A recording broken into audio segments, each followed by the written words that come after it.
We sometimes think that just churning on knowledge is creating pure and positive thoughts.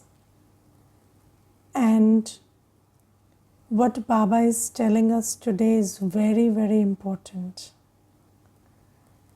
Because in my experience, most BKs also, what we are doing is, we are just creating this, this compartmentalization where we are thinking about Gyan, thinking about points of knowledge, and not thinking about what are my sanskars.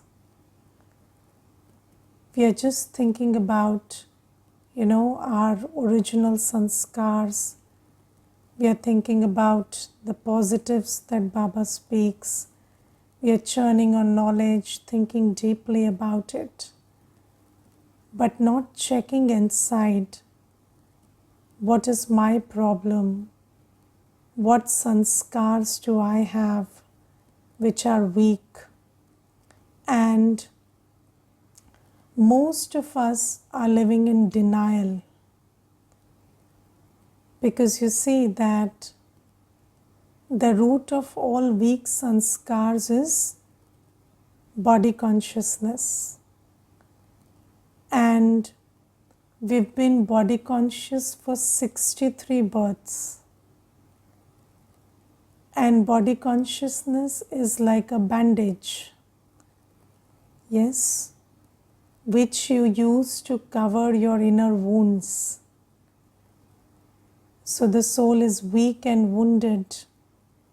And what do? We keep applying these bandages of body consciousness.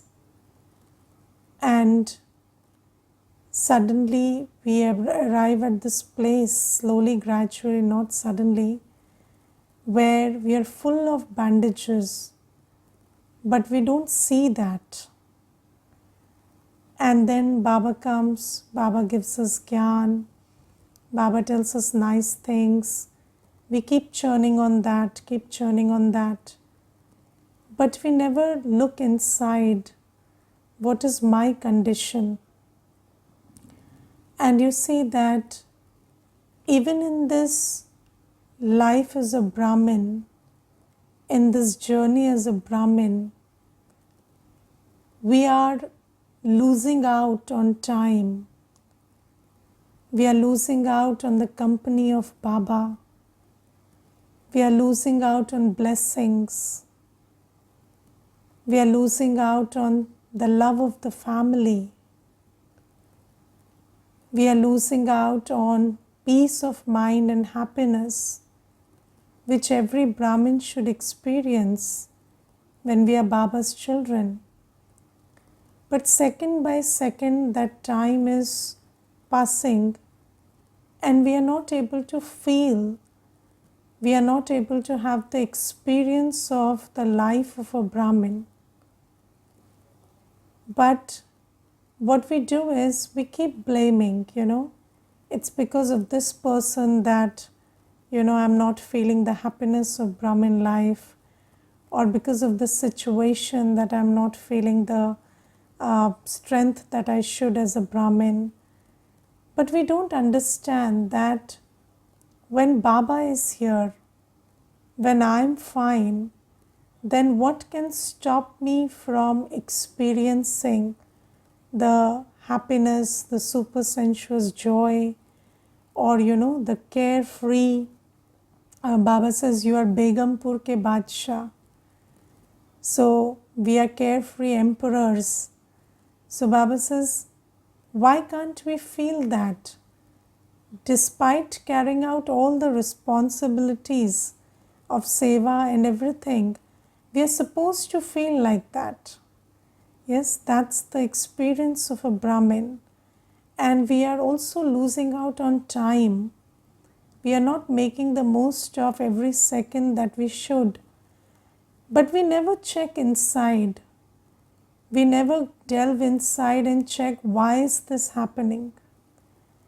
Yes, and I'll tell you, one sister, she told me that nobody gave me any opportunity to do purusharth and do seva.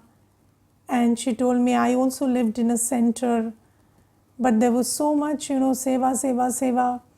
And I never could do yoga. I never could, uplift myself. And then I left the center, I lived at home. Then there were enemies at home also, and they didn't allow me to, meditate. And you see, now I am having such a bad state of mind. So I said, the whole world has a problem, but you never stop to think maybe you have a problem. So she said, no, everybody keeps saying that, but that's not true. And you people don't try to pass on your problems onto me. So I said, no, don't make me your enemy. I'm on your side. I'm not just saying that there is a problem with you. I am saying there might be a problem with you. So why don't you just look inside? So she said, no, there is no problem with me. You see, I said, you said that there is no opportunity for seva and purusharth. And then you're saying there was seva, seva, seva in the center. So she said, yes, but not the seva I wanted. So I said, but who said a Brahmin wants something? So why did you want something? There was seva. You didn't do it with happiness. You didn't do it with, surrender. You didn't understand it's Baba's seva. And when there is seva, so Baba says, you do it in my remembrance. So seva is equal to purusharth and seva if you do it accurately. But why didn't you do it? So she said, no, but you don't understand. There was a different atmosphere. It was like this, that. So what I'm trying to tell you is that, we are losing out on everything that a Brahmin shouldn't lose out on. But we fail to look inside. And even after becoming BKs, what we keep doing is we keep looking outside and keep saying that, I'm not feeling the way I should feel, or I'm not doing what I should do because of this and the other. But if you keep doing that, then you will never delve inside and see what are the weaknesses in you. And Baba says that pure and positive thinking means you first look inside and try to discern what is it that stops me from having good Amrit Vela with Baba. What is it that stops me from listening to Baba's Murli with attention? What is it that stops me from following a timetable on Srimad? What is it that stops me from taking advantage of Baba's, gifts of gunas by following Baba's lifestyle? Baba gives us a lifestyle. Why am I not able to follow it? Why am I not able to be the right hand in Baba's seva? Because Baba says, in Brahmin life there is a law. The one who does receives. Jo karega so paega. And what do we have to do? It is these things that we have to do. The subject of Gyan, Yog, Dharana, Seva. What is it that is not allowing me to, remember Baba? What is it that is not allowing me to have good wishes for everyone? What sanskars am I having? Because you see, that is the biggest challenge. We never, and most Brahmins are living in this illusion that because Baba has chosen me, I have no defects. And you are using the same arrogance, same everything to justify your mistakes. And I'm not even talking about what people tell you or how the world perceives you, or whether there is success or failure outside, because that is just a part of drama. But in Brahmin life, where Baba is supporting you for Purusharth and Seva, because you see, Baba has come so that children do Purusharth and Seva. So at least, we must understand that Purusharth and Seva, or being successful in Purusharth and Seva, is a birthright as a Brahmin. But why am I not able to claim that birthright? Why am I not able to do that Purusharth and Seva, or the remembrance that Baba teaches me? Because there is something inside me that is a weakness and that is becoming a hurdle. Now, when you start thinking about, when you take your vision inside, when you really check inside, then you understand that there are many sanskars. It's your own sanskars that's stopping you from claiming your inheritance from Baba. It is nobody else. It is your own sanskar. And Baba says, when you identify that, then you will be able to get over it. Now the interesting thing is, Baba has given us the tools to burn every sanskar, every old sanskar. Now let me give you an example. Suppose there's a doctor, he's a heart specialist, okay, and he even knows the symptoms of heart disease, but he is living a very healthy lifestyle, and he is in an ego that I can never have heart disease. Yes, I have seen this case practically. So that doctor is living a healthy lifestyle, and that doctor has an ego that I can never have heart disease. And all the symptoms are there. The doctor knows the symptoms, but the doctor doesn't treat himself because he's living in this illusion, I cannot have a heart disease. And he dies of the heart disease. So do you know that people who can treat themselves physically also, if you live in denial that I cannot have this problem, then can you treat yourself? You cannot. So Baba says that you also, know how to burn your sins. You know how to change your sanskars. But if you live in denial that I don't have a weak sanskar at all, can you change it? Because you see, the most important thing is diagnosis. If you don't diagnose your weak sanskar, you know all the treatment that you have to do for yourself. You know how to have yoga with Baba. You know how to change your sanskar. How do sanskars change? Sanskars change when you have yoga with Baba. But then, why is the sanskar not changing? Why is the weakness not going away? Because the first step you have not, initiated.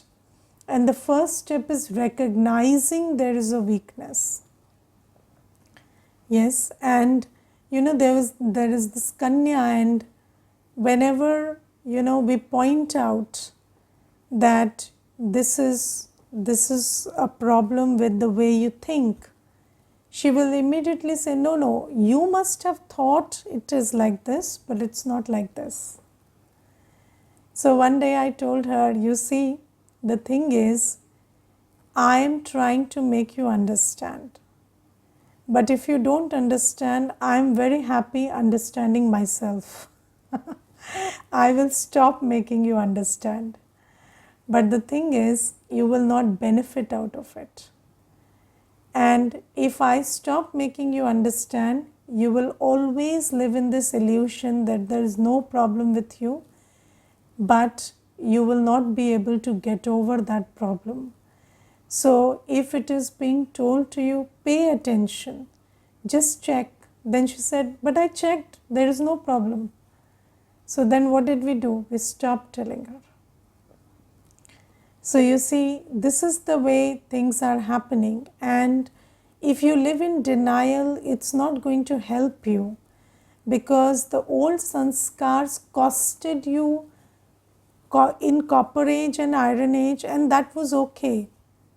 But now, if they cost you in Sangam Yug, you will lose out on your whole fortune. And that is a very big loss. And if you lose out on your whole fortune, then who will you blame later? So Baba says that you have to look inside and see what is there in me. Now you see, why is it so difficult to diagnose these sanskars, these weaknesses? Because these sanskars were created when we were struggling with the world, and most of these sanskars are our defense mechanism. You know, we all have an ego-based defense mechanism. So an ego-based defense mechanism that you create when you are not able to deal with the world, because you see, the world becomes increasingly vicious and increasingly problematic. And then what do? You keep shedding your virtues, and then you keep taking up weak sanskars, which is your ego-based defense mechanism. For example, if somebody is always shouting at you, somebody is always rudely behaving with you, then what is the defense mechanism you create? The defense mechanism is, that person is wrong, I am right, right? And then you keep doing that, but in the process what happens is, it becomes your sanskar. And then you don't do it with just that one particular person, you start doing it with everybody. And in your head, whatever anybody says, your defense mechanism is, everybody is wrong because they said something to me, I am the only person right. And then you stop seeing your weakness, because you see, the Maya is not just outside, it's inside also. So I am making mistakes, I am suffering because of them, but because I have created this defense mechanism that whatever anybody says, even if the situation points out or whatever pointing out happens, I have to just dismiss it. Say that they are wrong, I am right. And then what happens is, this ego-based defense mechanism doesn't have any discernment. It is not based on wisdom and discernment. It is just based on blatant, you are wrong, I am right. And then even if you are not saying it yourself, but if you are not saying it loudly, this is what goes on inside.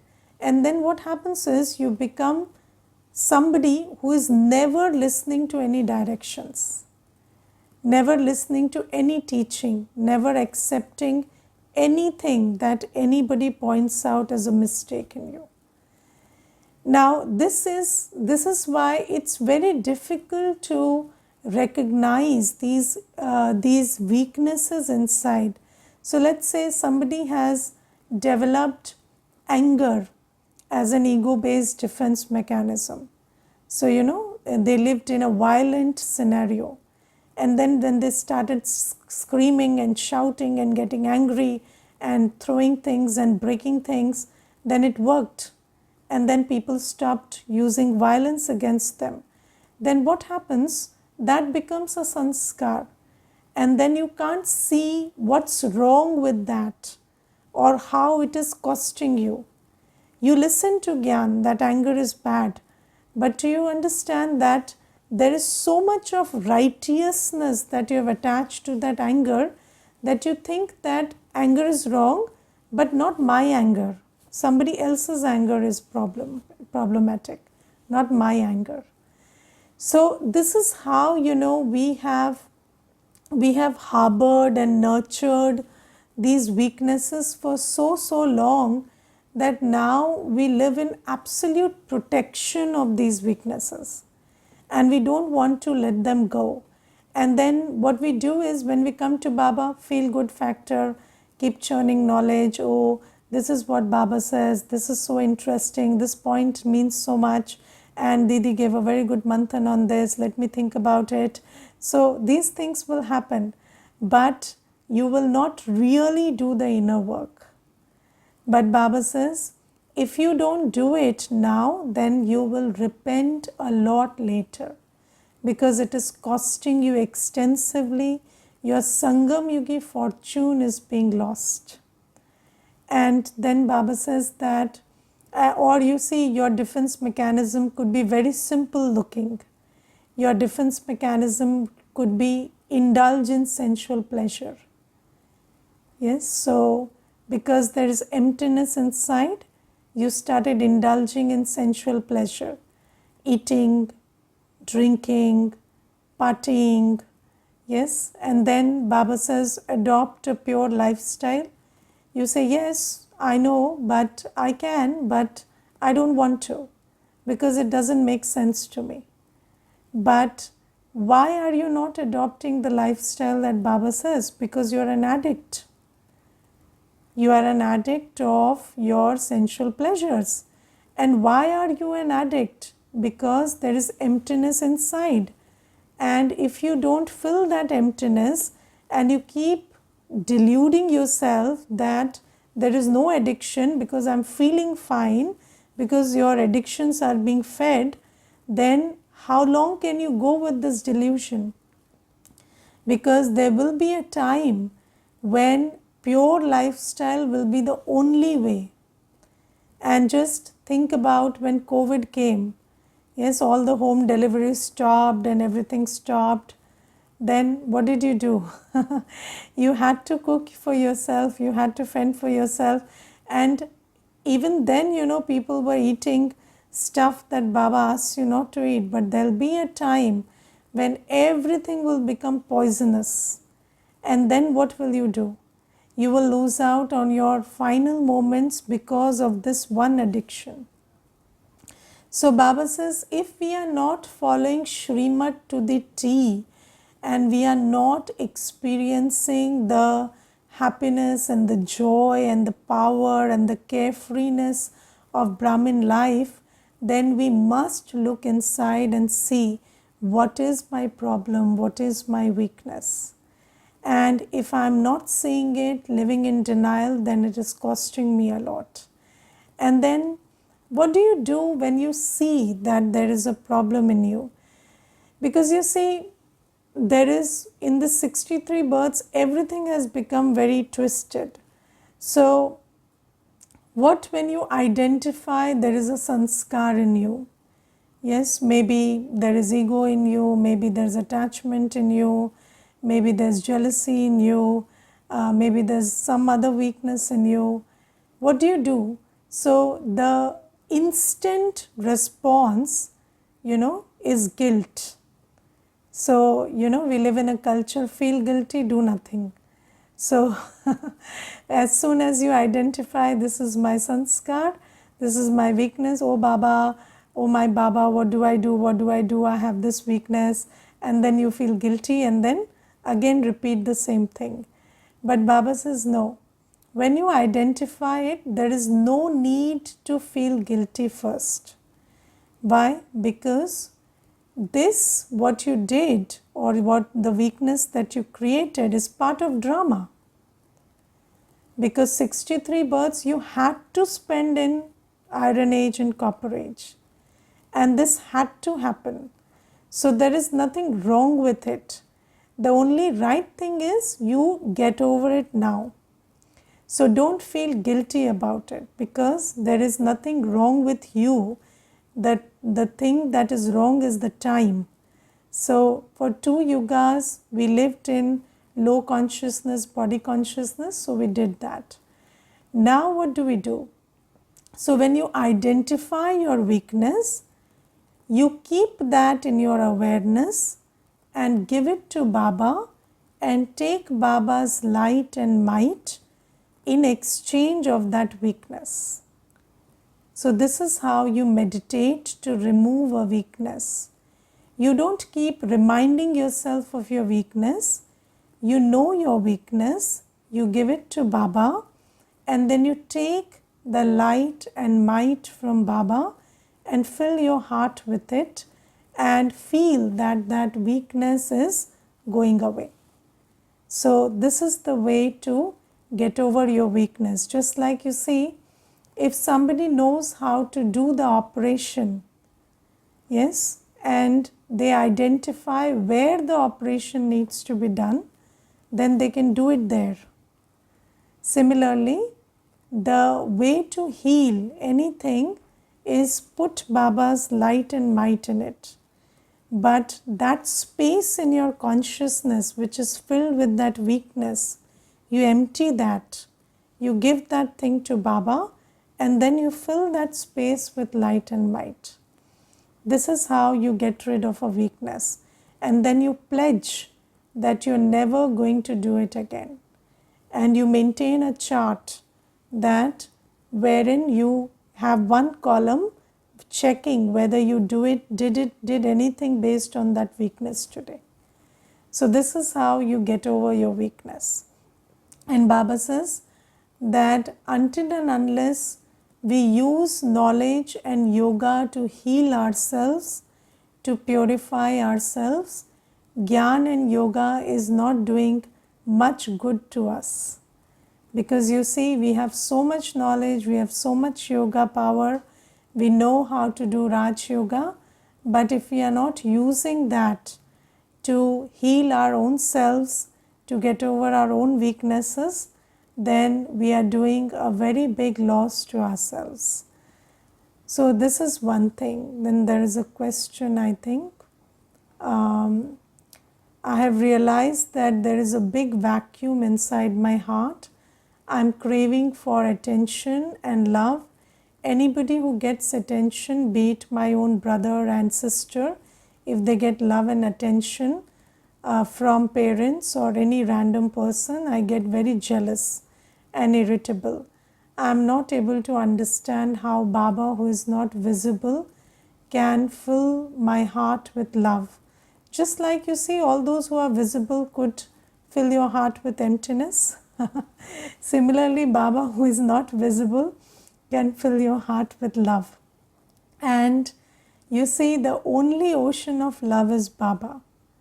But you have to first understand that you are just a point of light.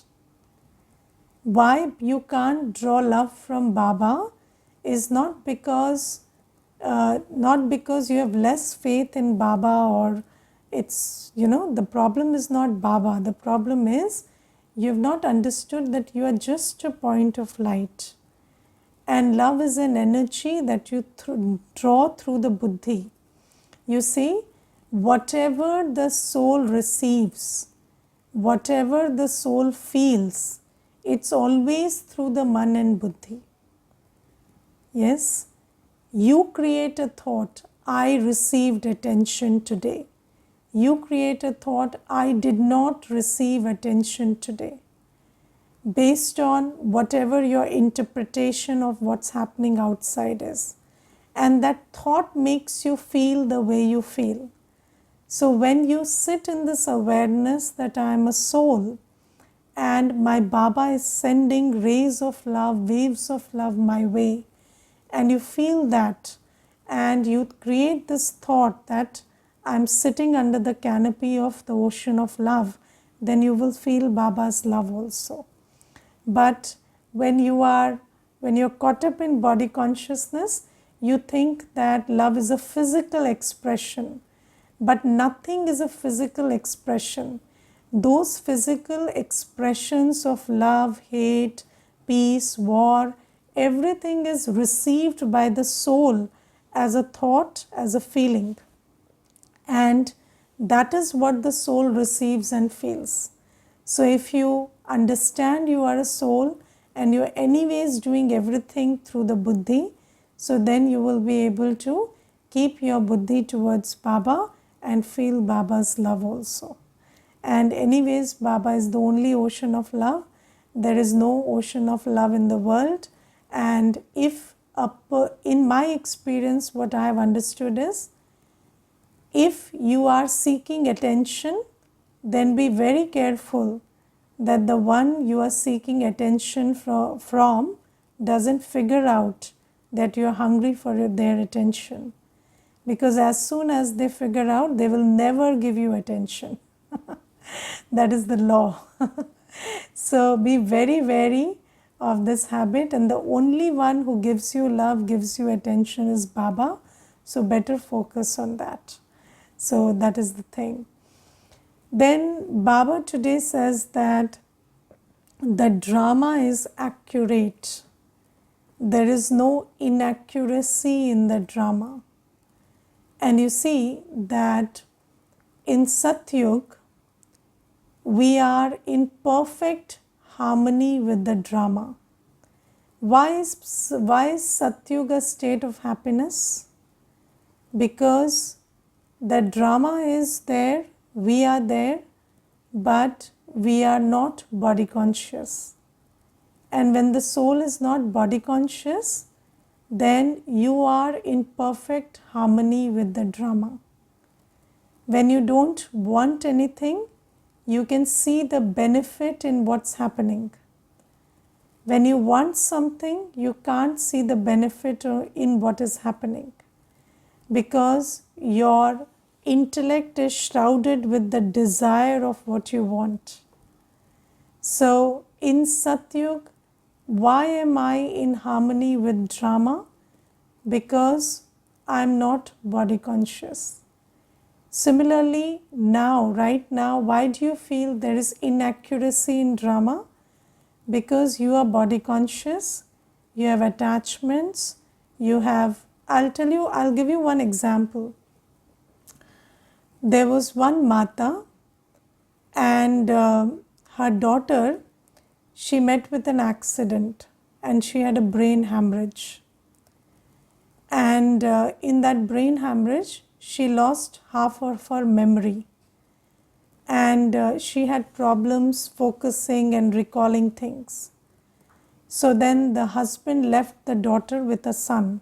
So the husband left that patient who had brain hemorrhage, and that patient had a son also.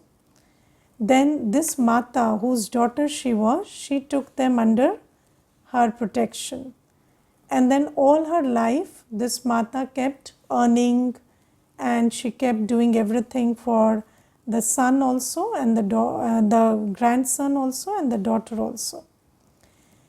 And then this Mata was 82. And all her life, she didn't do anything else other than taking care and fending for her daughter and grandson. When she was 82, it was COVID, and she died. And at that time, the son was 27 years of age. And then, the son and the daughter both cried badly. And they said, she left us too soon. And I said, why did she leave you so soon? Why do you feel she left very soon? So she said, my child is just a kid right now. How will he handle everything? And my mother, she did everything, and now she's gone.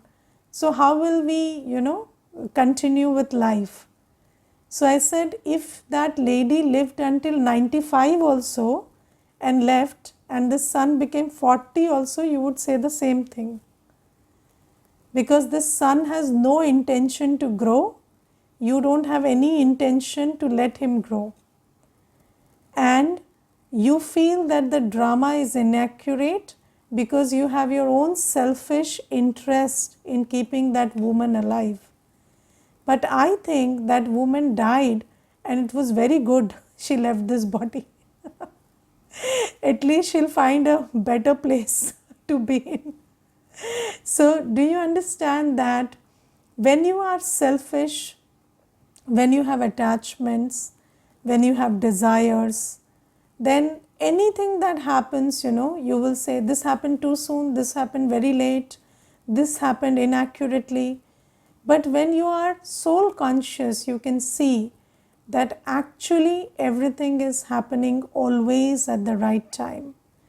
And most things that we can't see also, maybe sometimes you can't see. Sometimes people say young child died, then what is good about it? No, but who told you that there is a certain age for death? It's just leaving a costume, taking another. What if they got a better costume? What if they settle their accounts here? Then what is inaccurate about it? So the thing is, if you look in a soul conscious and knowledgeful way, then you feel that everything that's happening in the drama is absolutely accurate. Okay, Om Shanti.